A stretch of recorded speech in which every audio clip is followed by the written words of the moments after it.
everyone. Welcome to the Daily Grind. My name is Kelly Johnson, your fun and friendly host. We're on episode 40, the very best one yet. Shout out to my podcast network, Ambiguous Network, for fellow pods on there, including You Mad Bro, the Sam Bustle podcast, and GDP Goal Driven Professionals. Excited to announce we have just launched our new website, ambiguouspodcastsolutions.com. So if this is your first episode with us, your 10th one that you're listening to, or you're right on track with episode 40, we appreciate the podcast of your choice today. So help us grow, share this episode with a friend, and give us a rating and quick review.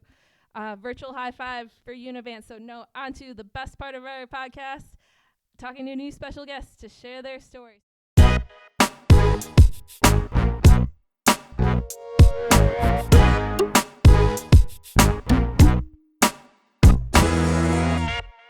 So without further ado, let me introduce you to Eric Esposito.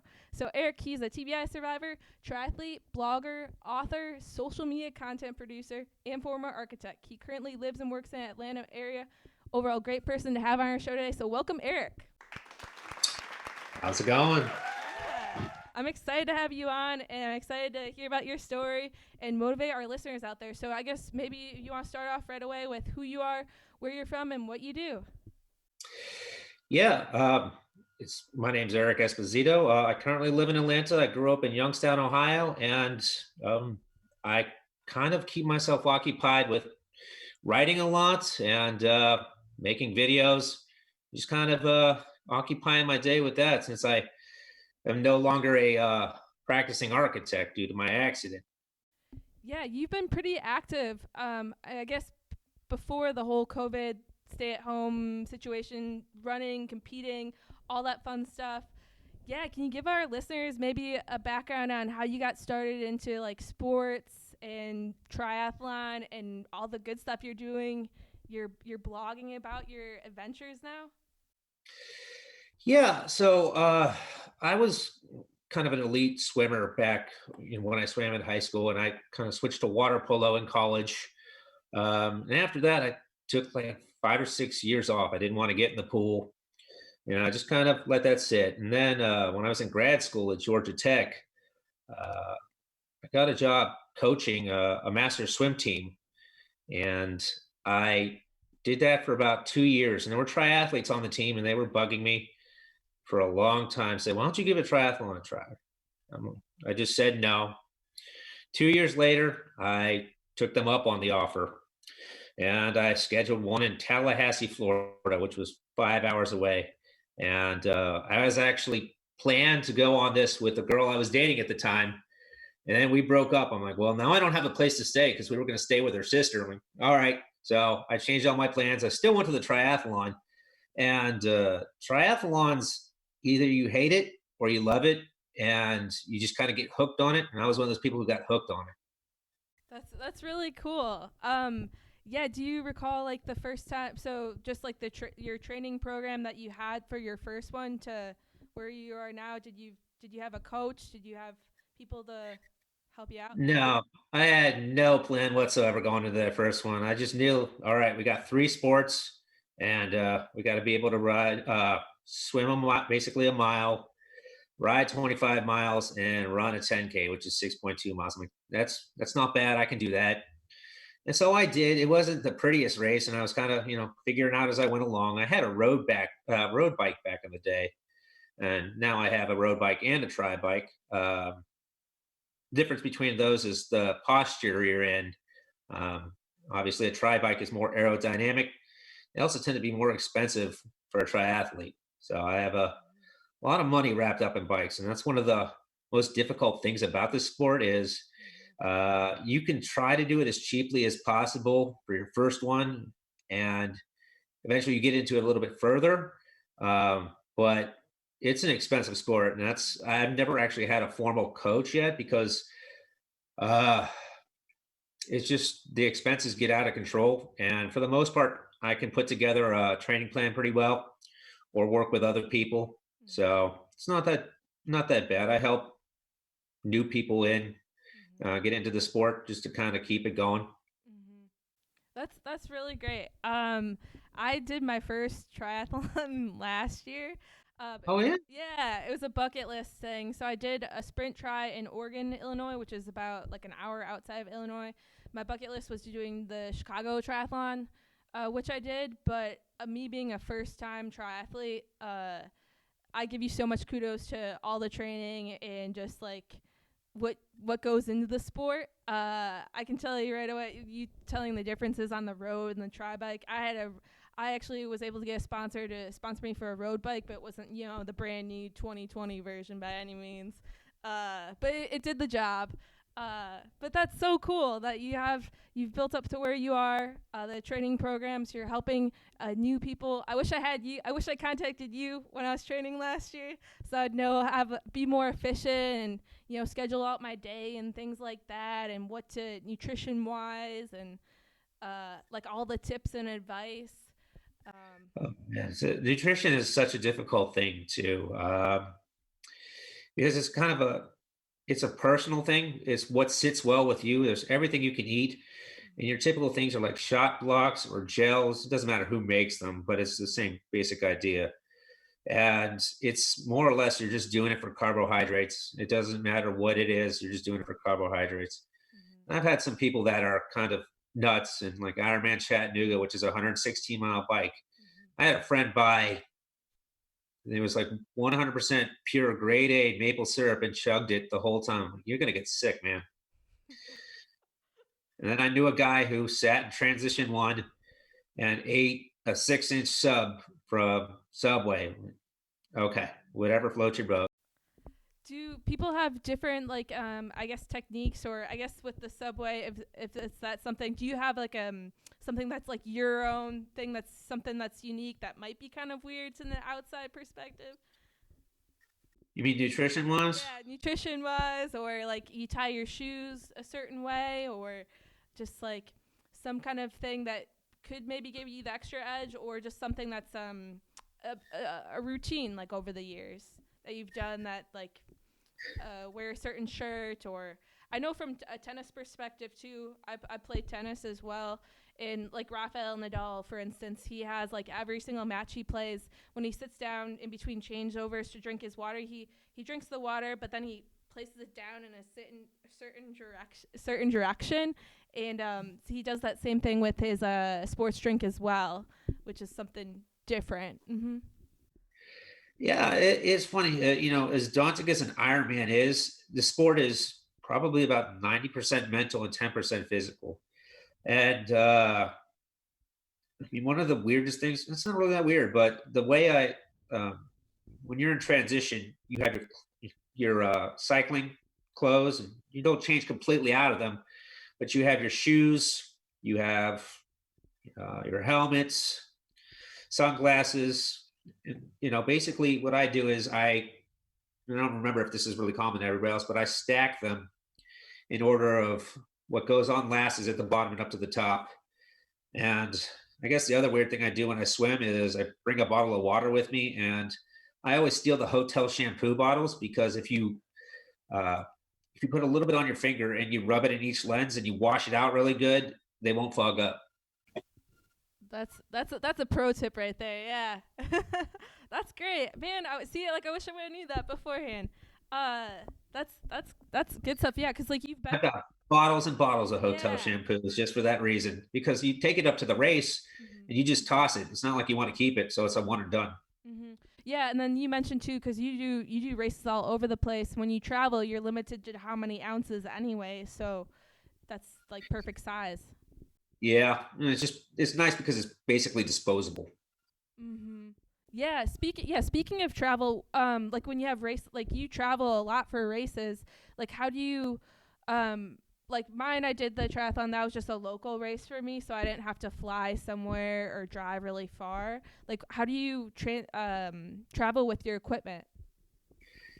Yeah, so there's actually two answers to this. There's what I've done in the past and where I'm going to go in the future. And for the most part, for the past, I mean, I pack my transition stuff for each sport in separate bags and put it in one bag so I don't have to waste time sorting it out race morning. So I got a duffel bag full of transitions for my race stuff. Then I have another bag for basically all the supplies I would need for the hotel, and then it's put a bike on back of my car. I got a hitch rack, and when I plan my races, for the most part, I pick an anchor point wherever I'm going to go. I've got a really good friend in Ann Arbor, Michigan. My parents are in Youngstown, Ohio. I've got a friend just outside of DC. And what I tend to do is I crash with them for a day or two, just because for an Ironman, you have to be in a hotel for 3 days. So I cut down on some of the expenses by doing that. And it also kept me from having to fly places. And now, because my second book is going to be 50 triathlons in 50 states, but for that, I'm going to have to fly a lot. So you basically have to be careful on how you pack your stuff. You have to do it efficiently. I tend to have a ton of sky miles on Delta because my last job before I had to leave architecture, I flew all over the place. So I primarily fly Delta. My first bag is free, and then you have a bike box to transport your bike. And the size of the box, the smaller it is, the more you have to disassemble your bike. It's really not that hard to put it back together as long as you've marked all the spots where it came apart Mhm. and you remember a torque wrench. Otherwise, things are going to slide. So for the future, I plan on flying a lot of places, except for this coronaviruses. Uh, I'm pretty sure now that Dr. Burke said that we're going to have to practice social distancing throughout the summer. That means most of my schedule is going to get canceled or postponed or deferred.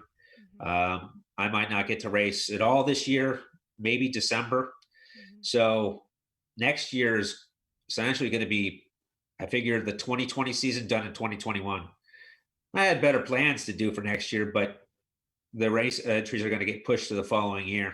Mhm. So I have to put off my flying travel plans uh, for another year. And at 50 States book and 50 triathlons, I've found a lot of really unique ones. There's a half Ironman that is above the Arctic Circle. It's in July, but I found some really cool ones that I'm like, this would be awesome to do.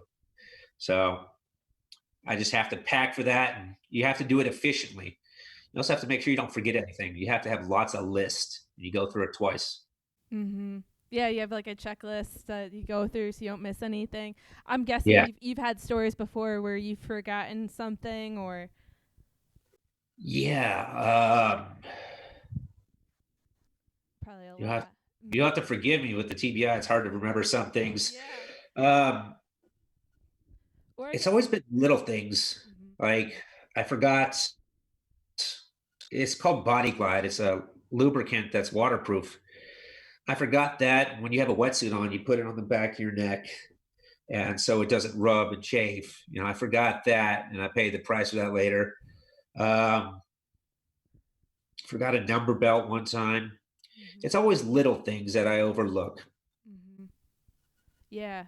It's so common. I wouldn't just say it's just limited to triathlon. It's like across all sports. You forget something. For tennis, if I forget my shoes, I have to go out and buy them, or grips, or things like that. Running, like you name a sport, and like if you forget your item, it could possibly impact your performance. But you kind of just have to go with the flow. You gotta keep on pushing through, and I mean, you get to the location that you're at, and just gotta perform your best. Mhm. Yeah, I fine-tuned that list to where it's kind of adjustable. Like I have stuff that I don't take to every race, Mhm. but I've just compiled it all to where if I need it for that particular race, it's on the list. Mhm. That's good. Yeah. Every race you need a wetsuit, so but it's still on the list. Um, it's very different things. I mean, I guess it's not so much forgetting stuff, but I've had accidents where something broke. Like your skin suit is different from your wetsuit. Is where you wear warmer water and it kind of streamlines you out a little bit. I was putting it on and it ripped, and I had a big gaping hole. So I've had those kind of things happen. Mhm. In the middle of the competition. Mhm. No, like right before, and Oh. I looked down. I'm like, oh man, there's about a 3 inch hole right now. Oh. Yeah, that's tough. But yeah, let's get back to your storyline. So you did your first triathlon. How is it like over the years you start how'd you become about starting your blog, your website? So actually, my 4 year anniversary of my blog was on April 18th. WordPress gave me a notification about it. I'm like, oh, okay. I didn't start my blog till April 2016, and I honestly I don't remember why exactly I got into it. Most of the stuff I was doing, it was about half of the time it's race reports, and the other stuff it was kind of creative writing. And I'll explain the race reports first. That's kind of where you have a combination of sports journalism and travel journalism, Mm-hmm. at least for me, because I tend to write about the whole experience. For a half Ironman, it's over a weekend. So I talk about what I did, what I saw on the ride up, uh, unique places I've been, the scenery, um, the whole experience like that. And then sports journalism part is more about the race itself. Um, it's it's fun, and everybody says I have a unique metaphors, and my race reports are very raw. Um, so I have that going for about half of the stuff I do, and that was some of the first few things that I did. And then I branched off with creative writing. I had all kinds of thoughts. I was listening now, giving myself deadlines, what I wanted to put out every week, 2 times a week, and I wrote a lot of stuff. And I wrote a couple of things that weren't about triathlons too. I wrote uh, I wrote a romantic love letter to the black line you see at the bottom of the pool. I just wanted to do it just to see if I could, and it was really interesting. And I also written stuff about my cars in the past because I had a Monte Carlo that was a nightmare. Nothing worked. And then I leased an electric car. And that's a whole nother nightmare in itself. But it gave me plenty of things to write about. So I started doing that at first. And then I just moved primarily into race reports. And then within the last couple of months, obviously with no racing, you have no race reports. So started doing a lot of interviews with different industry professionals, whether it was bike manufacturers, pros, amateur elites, Mm-hmm. uh, let's see who else, race directors. I've done a handful of race directors. I kind of wanted to get a sample. I've got a independent Ironman distance uh, race directors who gave me one. I had a series that I thought honestly had died, Rev 3. They're still alive, and I'm like, oh, I got to write this story. And then I just did 3 interviews with smaller race directors because they are the most vulnerable post Corona. Um, it's Mm-hmm. general consensus that 50% of the race productions are going to be out of business, which it's hard for the sport to rebound. It's hard to get people into the sport, Mm-hmm. new people in. Yeah. So I've just been doing those interviews to kind of spread the word. Do you think with also the Olympics being postponed till 2021 that has a big impact as well on a triathlon? No, um, since 2015, the numbers have been declining for USA Triathlon, and part of that is because the demographic, your age groups are broken down into every 5 years, Mm-hmm. and the key demographic has only gotten older, and it's never adjusted to the youth. And part of that is because remember it's an expensive sport, and people in their 30s we have bills. We kind of got crushed by the 2008 recession, and we're just kind of climbing out into a new one. So we have a lot of expenses. So getting into a sport that costs a lot of money is really hard for us to do. So that's kind of why the numbers have dropped because we can't afford it. And I mean, I do everything on a budget. When I first started, I was going into this bike store so much, they offered me a part-time job. I'm like, all right. So when I was working there, you got the industry discount on items.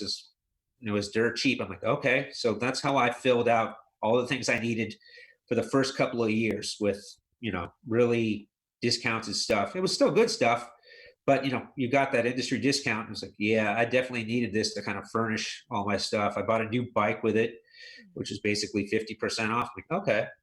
So, and it taught me a lot about bikes. I came in a swimmer.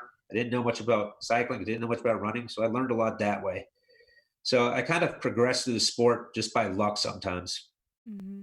Yeah, I was reading some of your race reports that you've had, and just like the terminology. And I was gonna ask how do you know the different parts on the bike and things of that. Like me as a very very rookie triathlete would not know off the top of my head. Yeah. So one of the things about being an architect is you don't think with words, you think with diagrams. So, whenever I don't understand anything, I tell somebody to draw a picture. When it comes to a bike, I'll just draw you a picture and I'll label which parts go to where. And honestly, bikes aren't that complicated. They're fairly simple machines. Um, there's not a whole lot of parts to it. So once you learn it, it's not too bad. Now, I'm not a great mechanic either. I can do a lot of stuff, but the more complicated stuff, especially on a tri bike, I don't mess with it. I'll pay for somebody else to do it because I'd rather not mess things up and cost myself more money. That's true. Yeah, yeah. But yeah, that's cool that you took your like part time position, able to utilize. You probably were able to connect and like network with a lot of people in the industry and kind of grow from there. Yeah, can you give us? You're currently sponsored as well. Yeah, I'm an ambassador for TriTats, which is when you go into a race in the early morning before you go into transition, they Sharpie you. They write down your numbers with Sharpie. Well, TriTats are temporary tattoos, and their hashtags are look like a pro, no Sharpie, and it's kind of a. This gets back to the mental thing. You kind of feel better. You feel more important with those on. Literally pros wear those. It's like, you, I don't know if it's just me, but I kind of feel a little bit more important when I have that stuff. And it's kind of like with your triathlon kit. For some reason, I feel a little bit more important with people's names emblazoned across my chest. Don't know why. It makes me feel a little bit special. Hmm. But well, I forgot where were we going with that. Yeah, yeah. So yeah, the tri kits. Yeah, I remember when I had to put the temporary tattoo on, or like even with the Sharpie, I was like, oh, someone's writing on the back of my leg. I wonder how long this is gonna last on. Yeah, I've put the three on backwards a number of times. That's why I used to have help doing it. Yeah, that's always an interesting part of the race or race prep, I guess you'd say. I've also got ambassadorships with Noon Hydration, which there's those dissolvable tablets that go in water and provide you with electrolytes. And I race for all three sports. So I haven't got a chance to race with them yet. I would like to. Mhm. Yeah, Noon's an awesome brand. I've used it before for road races and whatnot. That's really great. Really good stuff. Stay hydrated, of course, for sure. Yeah, I mean, hydration's a big part. I mean, if you're overhydrated for a race, you're going to have cramps. I mean, if you're underhydrated, you bonk and you basically can't run anymore. You just kind of collapse. And that's where some of the famous triathlon scenes of where pro athletes collapsed and they crawled their ways to the finish line. I think it happened in 1982 at the World Championship. Hmm. So, I mean, you got to be able to. That's part of the other thing with um, being a seasoned veteran is getting into this is you learn your nutrition and you learn how much water or electrolyte intake is what you need, and it takes a while to really get that down. I mean, I think I didn't get it down till about 2017, 2018. Did you kind of were self taught in regards to or just gain experience over the amount of races and training that you've done over the years? Yeah, people provided me with advice, little tips here and there, or you just go online and check things out. There's a website called Slow Twitch, which is started by one of the bike manufacturer founders, Quinton Root. So that's a pretty big resource that anybody could use. It's got great forums, tons of information. So I kind of just pieced things together here and there. Like, I picked up stuff like you roll your socks when you put them on. Your feet are wet and it's really hard to get them on if you just try to pull them up. So you roll them. If it's going to be wet outside, you put in your Vaseline or whatever your body glide uh, in the toes beforehand so you don't get blisters on your toes. Little things that I've picked up over here and there Hmm. online or somebody's told me. And then I've just kind of put it all together throughout 6 years. Hmm. That's great. Yeah, slow twitch. I again wish I would known that beforehand. A lot There's of a lot of people. things you don't know starting out Yeah, that it's a learning yeah. experience. Hmm. It's just a process and it takes so many years to put it together. Yeah, so you got that swimming background from your school days, or I guess Yeah. yeah, and then you have the bike background from working in the store. Running, how did you become more specialized in running? Yeah. So I started running. A lot of run specialty stores have group runs. And one day, so like triathlete, runner, cyclist, social media is called Strava, where it posts your GPS activities Mhm. and people can comment them on them, give you kudos. And one day I noticed these people were running close to my house, and they were always doing that once a month. So I messaged one of them like, "Hey, what's going on there?" They're like, "Yeah, we have a West Ride run, which is it's kind of a women's specialty running store. They sell mostly women's products and some men's stuff. But they had once a month at the end of the last Wednesday of the month, they did a run at the brewery. So I joined them that month, and then I started going back every time since. And that's where I made a lot of my friends, and I met the woman that I was formerly with there. Actually, it was like, oh, my kind of whole life's kind of picked up around West Stride, Mhm. and that's where I made a ton of friends at. Um, and that's how I got faster running with them. Because when you run with other people, uh, they can push your pace a little bit, and that's what they did for me. And so I gradually just picked up the speed to where I was hanging with the usual people. Mhm. That's really cool. And then I'm guessing you did like for your training as well, obviously, like road races, like 5Ks, or part of that group, that running group. You do other races to help prep for.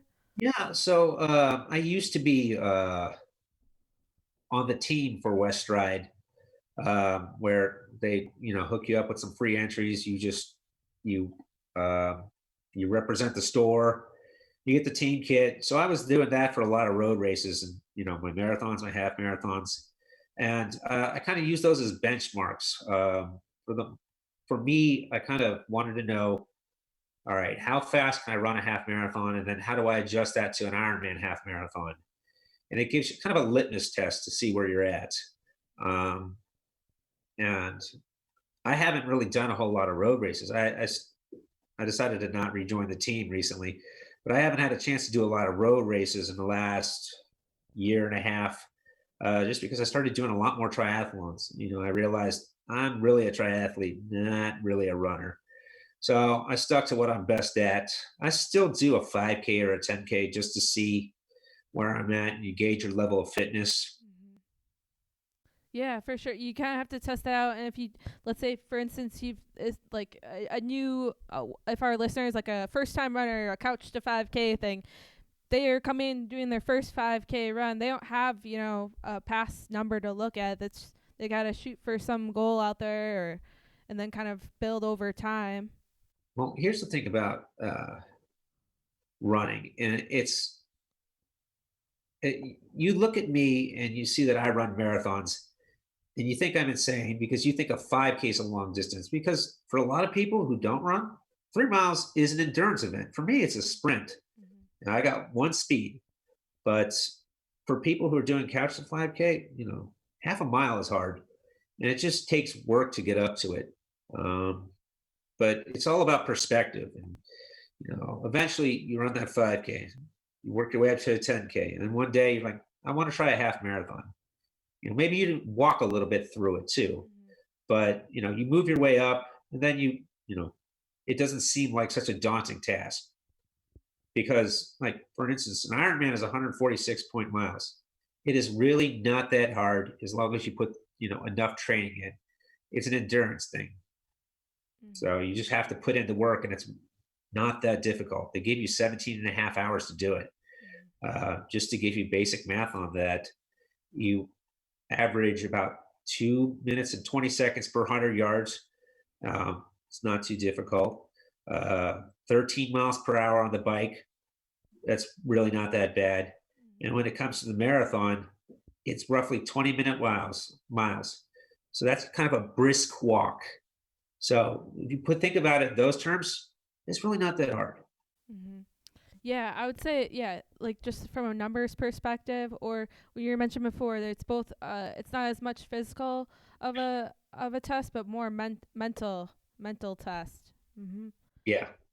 Yeah. Can you tell us a little bit more about, I guess, what you're working on, and then you also want to share your story in regards to experience with TBI and like overcoming those challenges as an athlete? Yeah, so it's kind of being a triathlete is so wrapped up in my identity. Um, and I was just finishing Ironman Chattanooga, and a week after that, I got hit by, I think it was an Explorer. Uh, they were speeding.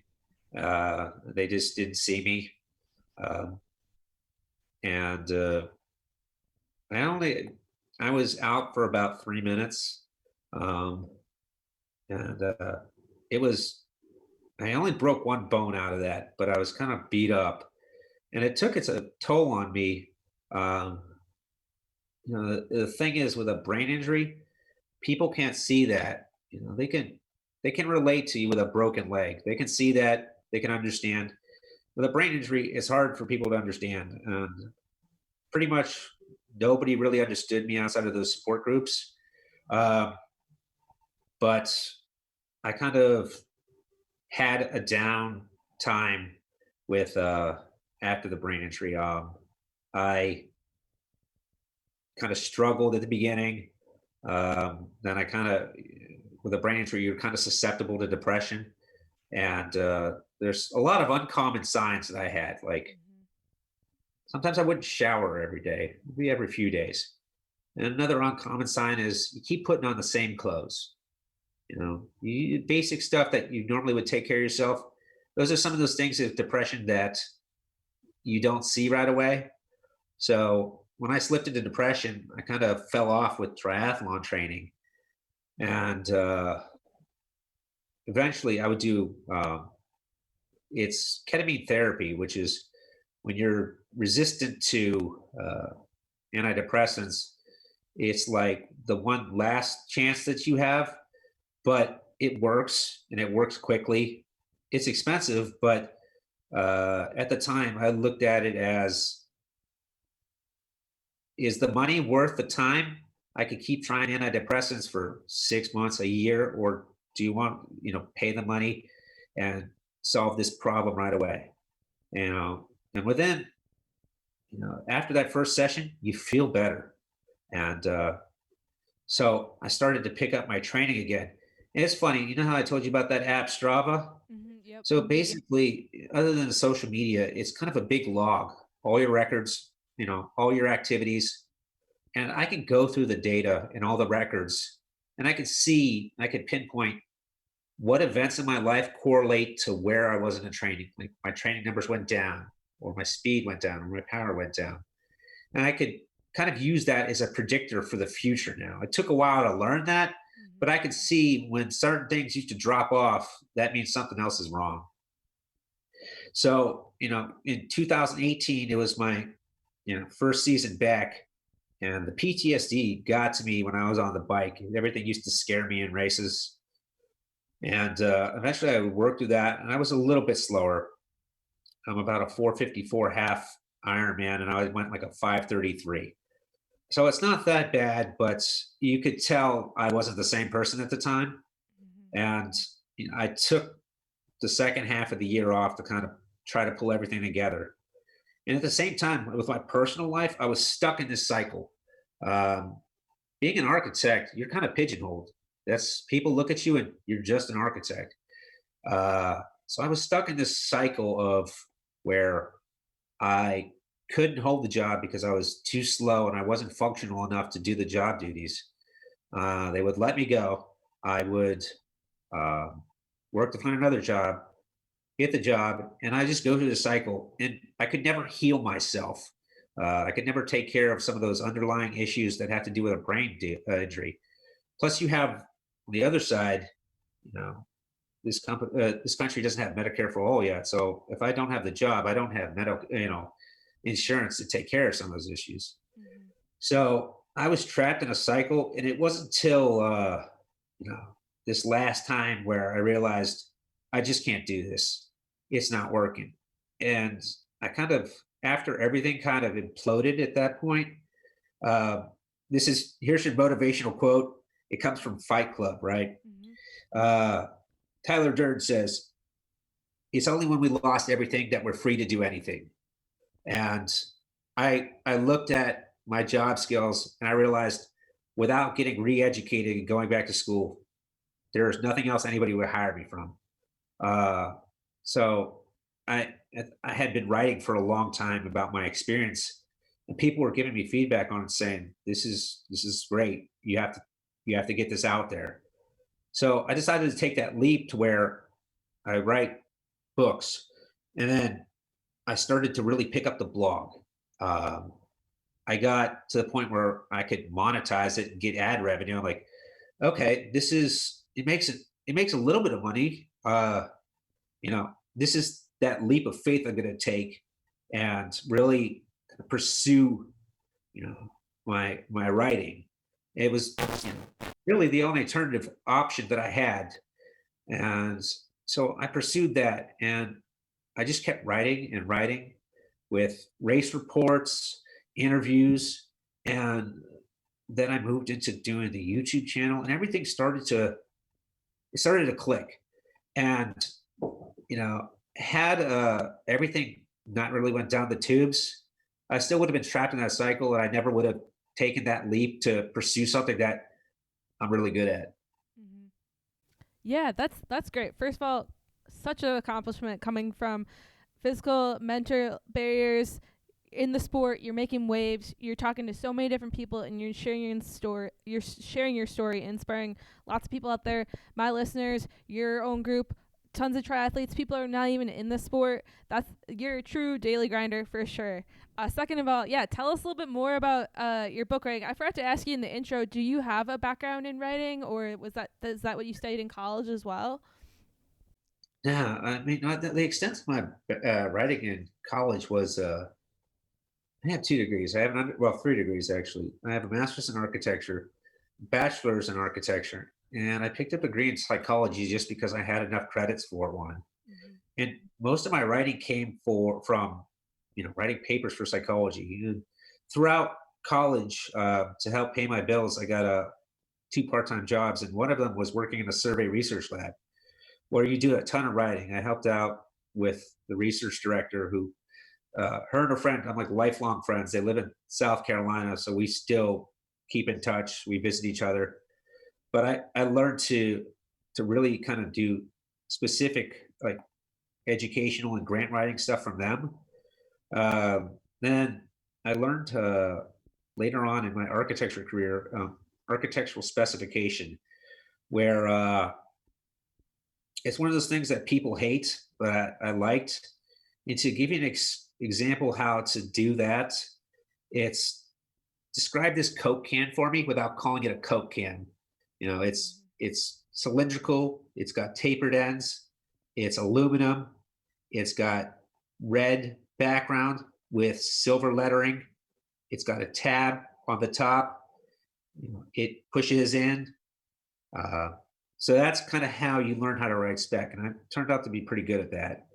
And then I went to work for the state, and I worked with the building code. I was the codes consultant, so I did a lot of technical, like legal writing for it, and then I helped out with the state legislature too. So I kind of got a variety of different writing skills over the last 15 years, and then it wasn't until 2016 after that, my I think it was the fourth race I did was Ironman New Orleans. I'm like, I want to write about this. Uh, it wasn't until then that I really kind of explored the creative side and definitely pushed into different, a different. I got out of my comfort zone and the technical side of the menu, but it turned out well, and it's just a set of acquired skills. Mm-hmm. Uh, like I said, it's not stuff that you would see on my resume. Um, Oh, yeah. Plus, when I worked as a consultant, I wrote a lot of reports. So I have a ton of background in technical writing, but it's just kind of I needed to feed my brain with the creative writing. Mm-hmm. You know, it's one of those things that where I enjoyed it, and it kind of helped me through a lot of difficulties. And when I've written about it in the first book, I wrote about my experiences, and it's, the people in support groups told me you found a way to put into words what everything that I felt and I couldn't. And it's like, okay, so maybe I have something here. Maybe I can help some people. And they just all kept, pushing me to pursue this writing and working on that some more.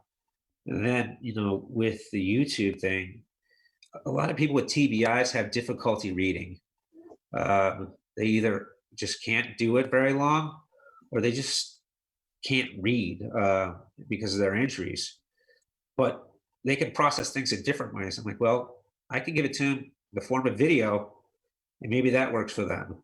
Um, and it's just kind of producing it in different medium. And same thing with the triathlon website. Not everybody likes to read for fun.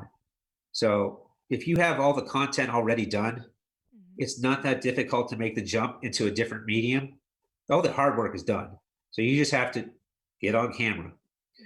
And that's kind of what we're moving into now. We're building a following, uh, talking to friends, Mhm.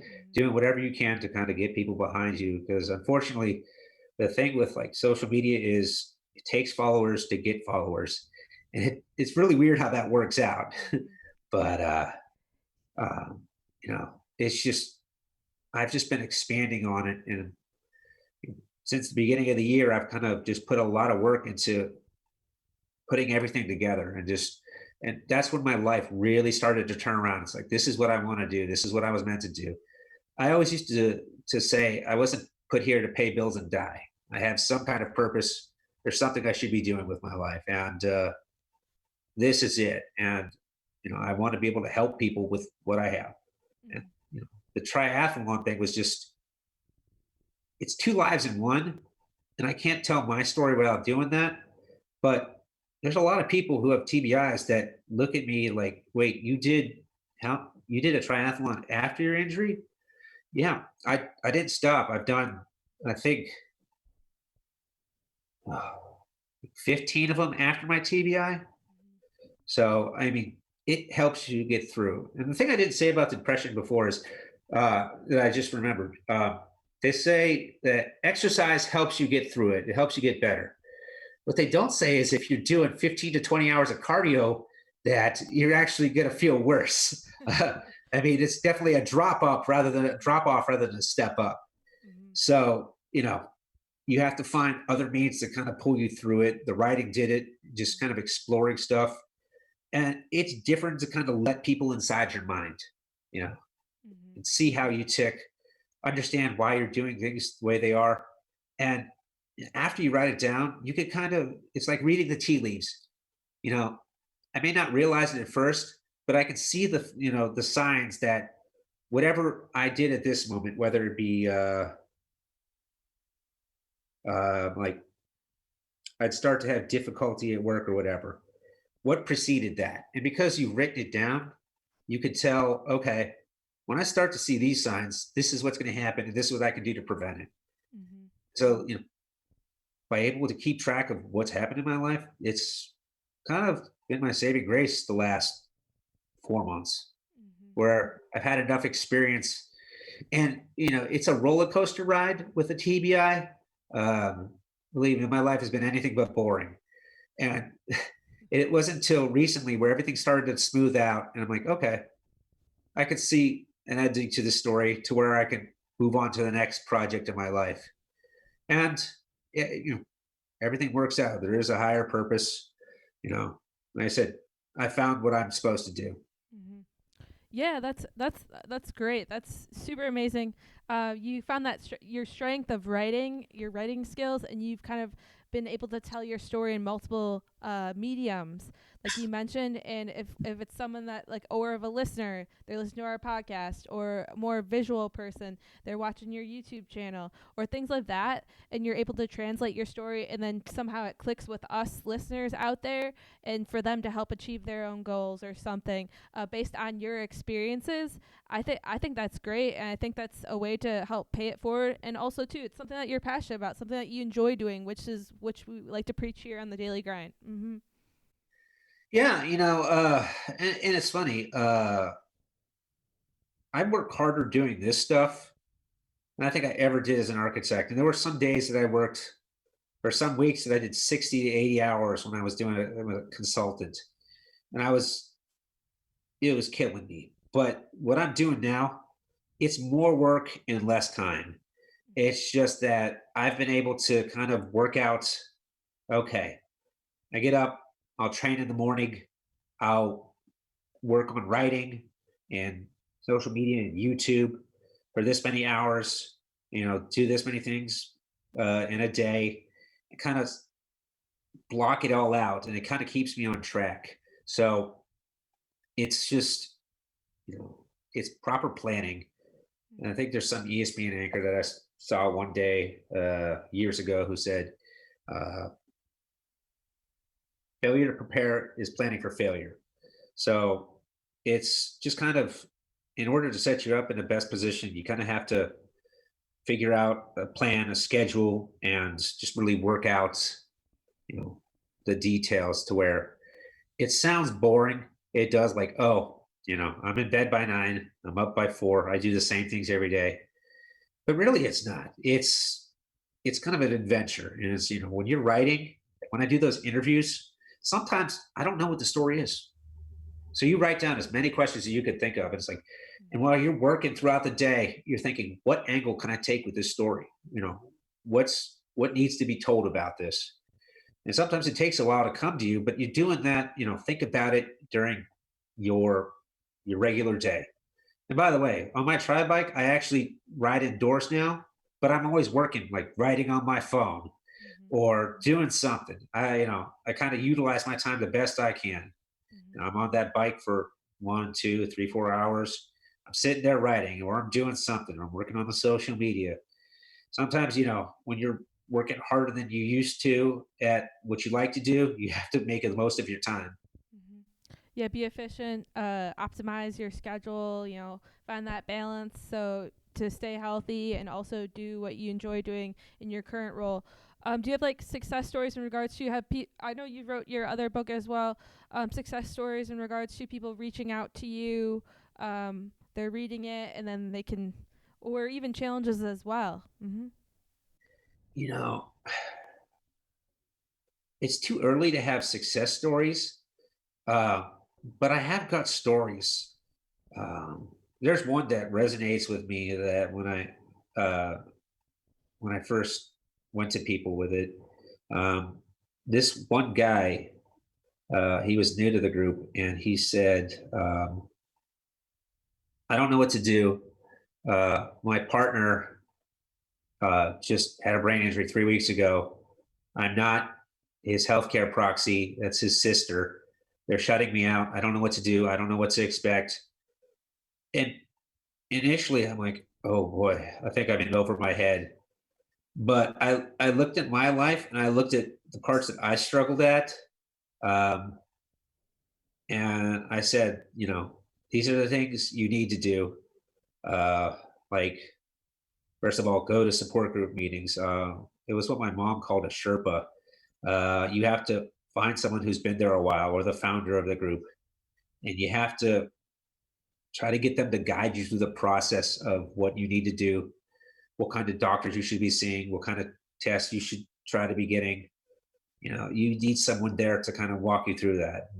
With this guy, I can only do so much just because it's so fresh and he doesn't have any control of the situation. But it's like, wow, this is like this, what I'm doing means something. And it's, this guy feels so strongly about it that he's asking me what to do with his life when he has no idea what's going on with it.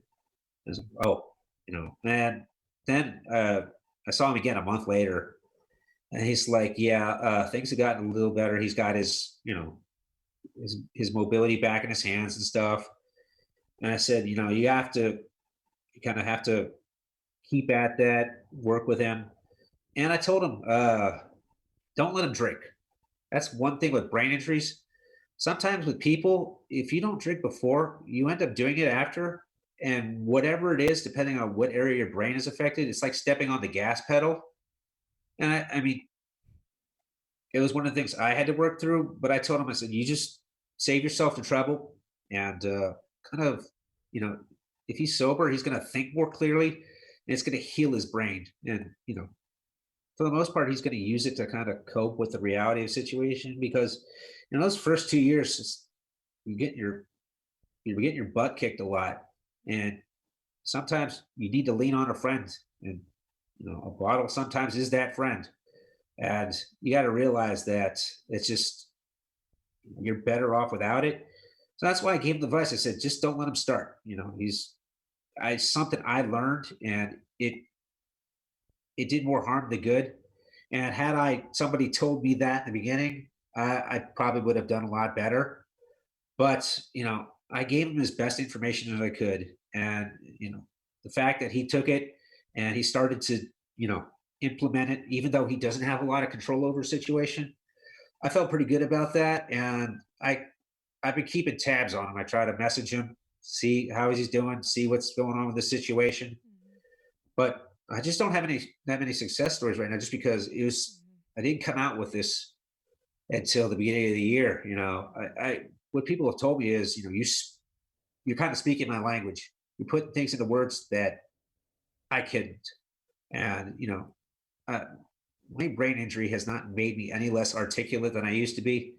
There's just other effects. I think slower, I work slower. It's my memory's bad. Certain things that came with it, but I can still write, and I'm good at it. So I kind of, my counselor said, you got to play to your strengths. You have to, that's part of the thing is a brain injury. So what are you good at now? Um, and he told me months before I did this, he's like, you really should do the triathlon riding. And, he was the first one to really get behind me on that. It's like, okay. And when I did that, then I could connect with other people. It's kind of, I was alone in this for a while and I didn't have anybody to relate to. And then when I started sharing the story, it was like it opened up a whole new world to where people could relate to me, I could relate to them, and we could help each other. And I've met some people even through the internet. It's like we just share our stories and we can understand where we've been. And it's nice being able to relate to people like that. Whereas, my parents, my friends that don't have this, they don't quite understand what you're going through. So having a way to connect with other people, it's kind of like the success story where Mhm. you've found a way to help yourself and they found a way to help yourself, and together you're stronger that way. Mhm. Yeah. I would agree. I think too, yeah, I think challenges you probably mentioned like communication or just differences like with how you interact with others, with family, friends, or like you mentioned before, you can't visually see if you have a brain injury like or so it's that's tough to communicate to the average athlete. If I did a triathlon with you, I wouldn't know that you are a TBI survivor. It's Yeah, I mean, I have small scars from it. I mean, if you could say a brain injury's not the worst thing that's can happen, like I didn't have huge gashes and all over my body, and I mean, my physical injuries, uh, they will say we're about 80% recovered within the first 2 months. Other people aren't as lucky in that aspect, but only the people who are closest to you uh, kind of see the changes in you. And the thing about my TBI was, when you feel like you're alone and you don't have anybody to lean on, all my friends, people I used to run with from West Stride, my neighbors I used to hang out with, I was very vocal to them. I wanted people to know what was going on with me because I wanted help. I mean, I don't know what my friend Joe could do for me running other than be an ear to hear was going on with me. But I also didn't want to be that guy who held his problems in and you found him hanging in his closet. People were saying, I didn't know he was in such pain. I wanted to have people to know I was in pain. And because I wanted, I don't know what you're going to say or what you're going to do, but just to know somebody's listening it's better than holding it inside. So I shared, what was going on with me all the time with, friends, and just to kind of know, I'm not all right. I need a hand. I need somebody to hear me out, try to pick my brain. So, it's if you're vocal about it and you just, you're better off. Mm-hmm. Yeah, exactly. Just being able to share your story and express it, and that's what we're doing today. We're hoping our listeners out there and everyone, share this story, share Eric's story, and follow him. This is gonna be quite a journey, and the best is yet to come. More success stories down the road. So I'm excited. I'm pumped for what you're working on. Mm-hmm. Yeah, I mean, like I said, I'm ready to close this chapter, the one we're in right now, and move on to the other chapter because with two different books, they're different tones. 50 triathlons in 50 states, that's going to be a really fun book to write. It's like my race reports on steroids, where I'm going to be in Alaska, the wilderness. I don't know what I'm going to do, and I don't have cell reception. So it's like, okay, it's going to be an interesting story to write. You know, it's going to be fun. Whereas the first one, it wasn't as fun. It was more of what can I do to help myself, and then turn to what I can do to help for other people. It's a different tone, and I feel like the fun one is going to be where I want to take my life because that's where I've been like the last 4 months. I'm enjoying it. I'm having fun. So I want to take that and parlay it into the next chapter and enjoy the ride. Yeah, that's exciting. Besides your daily grind of writing, training, and whatnot, what are ways that you like de-stress or like relax or things of that? Part of I guess it's strange that even though I'm not an architect, I didn't lose some of the skills. I can't. My skills are not good enough to be employed by someone. No one wants to give me money to do those things. I'm not that fast anymore. However, in my personal life, I use them.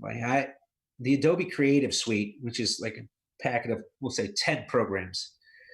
I know about 5 or 6 of them. I mean, I've been using Photoshop for the last 12 years, and part of my social media, with race photos, they all look the same after a while, and it's what cool things can you do with them? And I have an idea in my head, and I Google it, and you find a video to kind of on YouTube to kind of figure out how do I create this effect, and it's very relaxing to me, and I could easily sit there all day without eating, without moving, and work on that. It's just that relaxing, and I get that into it. Mm-hmm. Um, Not everybody can do that, but I learn a lot of cool things, and I just kind of run wild with it. Mm-hmm. And it's just kind of one of those things where you get lost, and then when you look up, it's been 6 hours already. Mm-hmm. Yeah, for sure. No, I get into a grind of just doing something for a while, and it's good. It's you have to find that you have that work life balance. You gotta have that balance, otherwise you don't want to get burnt out or something. Mm-hmm. That's yeah. I don't want to say training is like a job, but I mean, when you're doing 15 hours of cardio a week, it is like a part-time job, and it's just, it's part of my like it's part of the daily grind. It's where, you know, it's part of my life as much as my former job was. I did it every day. I mornings, then evenings. It was, that's why it's hard to separate my identity from being a triathlete.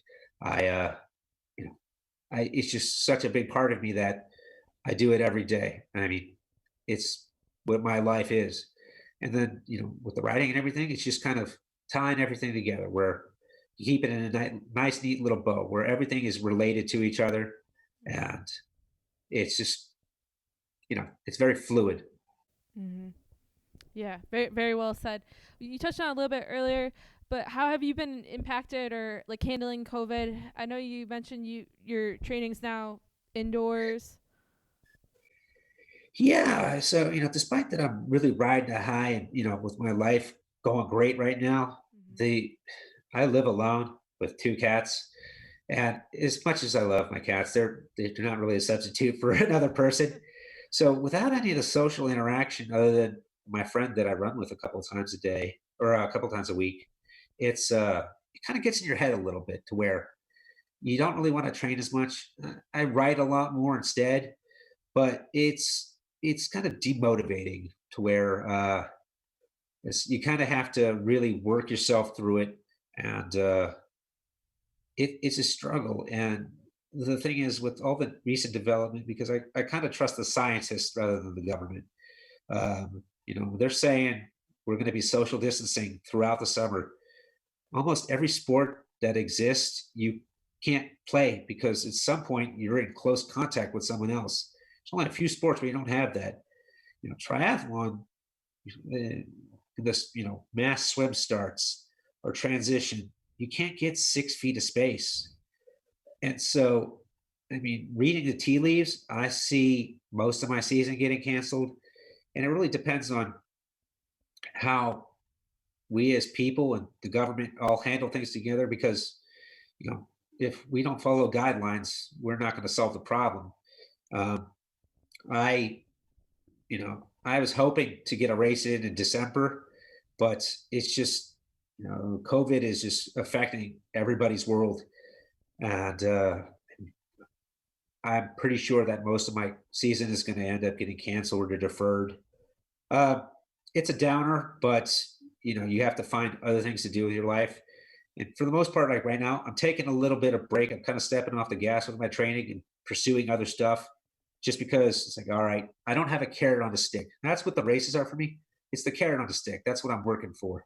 Mhm. Uh, without that, I kind of just need to reset and then start again in like a month. So I've just kind of toned it down, and you know, hopefully I get something at the end of the year I can work towards. Mhm. Otherwise, just kind of keep going along in the regular routine. Mhm. Yeah, just keep on grinding. We kind of just have to stay, check out to see how this progresses. There's definitely a light at the end of the tunnel. It's just a matter of how long this tunnel is going to be, I guess, for social distancing and sports. Yeah, I mean the light at the tunnel isn't a train this time, right? Yeah, exactly. We'll see, I guess. Do you have like favorite books, podcasts, for our listeners out there? What would you recommend for people to follow? Besides your channels, obviously, we're gonna get to that. Mhm. I so I don't watch a whole lot of TV these days, so I'm mostly listening to podcasts. Um, I've tend to really been hooked into true crime kind of stuff. Uh, like American Scandal is a good one. I mean, I learned a lot of stuff about that different scandals that I didn't know.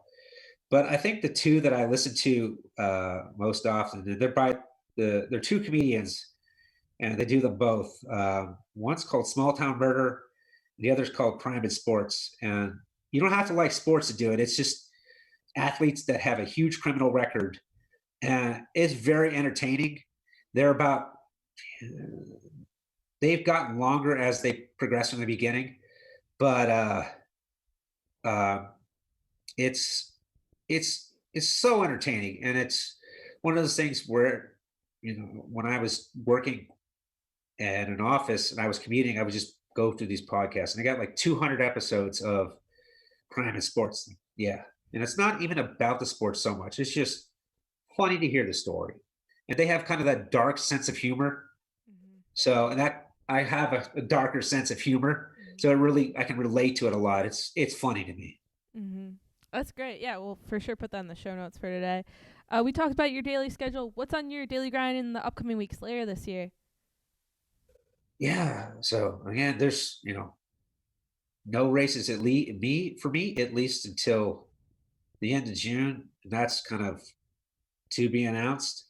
Um, right now, I'm just kind of feeling out what I'm going to do with my life in the meantime. I think I'm gonna obviously you have to social distance, but gonna try to get a little bit more social interaction in there.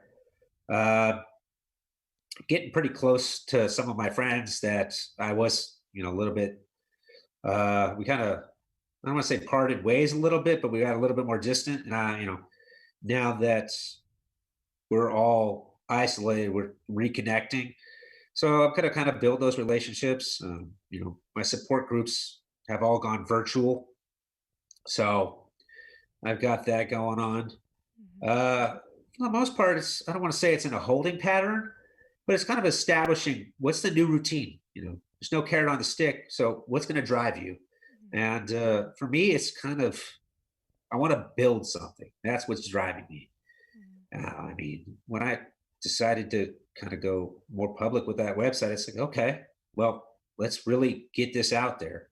And that's kind of what driving me, because I want it to be something, and I want it to, I don't want to say be popular, but you want people to read your story. It's all that hard work you put into writing it. You want people to know it's there. So that's kind of what's driving me, getting it out there, having everybody read it, give me their feedback. You like it, you hate it, you think it was good. What could I have improved on? And then you take that and you build it onto the next piece you write. So I think that's kind of what drives me now for the future. Yeah, that's really interesting. Input you have there, just like what drives us now. What's the new norm, basically, or I guess temporarily. Yes, to motivate yourself, motivate what you do, and then showcasing that hard work and hard effort pays off and everything. Do you have a word of the day for to motivate our listeners out there? A word of a day. Yeah, a word of the day. If you want to narrow it down to what you provided us with a lot of different quotes throughout this whole interview so far, but like, let's say just one word you had to choose for today's episode to inspire our listeners out there to motivate them to achieve their goal, or do something that they're passionate about. Persistence. It's persistence. I mean, not everything you're going to do is going to be a success as soon as you do it. There's not that many people who are that talented that they can walk into the room and be a fantastic triathlete, or be a fantastic writer, or be a great podcaster. It takes work, and it's persistence. And, you can't get discouraged if you're not good at it right away. Everything is, you build on it. You're practicing, you're honing your craft. And if you're not persistent, you're never going to get any better. Mm-hmm. Really well said. Like it, Eric. Last but not least, how can our listeners get in touch with you after this podcast? How can they follow your story? Things like that. Yeah. So my YouTube, Instagram, Twitter, they're Espo Swim Bike Run, ESPO Swim Bike Run. You can keep up with me that way. My blog is www.esposwimbikeRun.com. Really easy to find me. It's a new adventure now. It was an exciting adventure before. It's kind of figuring out, okay, well, now that COVID has kind of changed the game, where am I going to take the new adventure? And that's a good way to catch up with me. It'll be an interesting story, and I like taking it in all these new directions. So it's going to be a fun ride. Everybody should come on. I like it, Eric. We'll for sure put all of Eric's contact info in today's show notes on the Daily Grind. Thanks again for tuning in today's episode, and a big thank you to Eric for being on our podcast. When it comes to sharing my story, be sure to follow the Daily Grind at KJF Daily Grind on Instagram, and me, your host, at Kelly J. Lefty on Instagram or Twitter. Make sure to go to our podcast network website, ambiguouspodcastsolutions.com, for more content such as You Mad Bro, the Sam Bustle Podcast, and GDP, Goal Driven Professionals. Listen on Google, Stitcher, Spotify, Apple Podcasts, and more. Until next time, my name is Kelly Johnson, and have a great day. Bye-bye.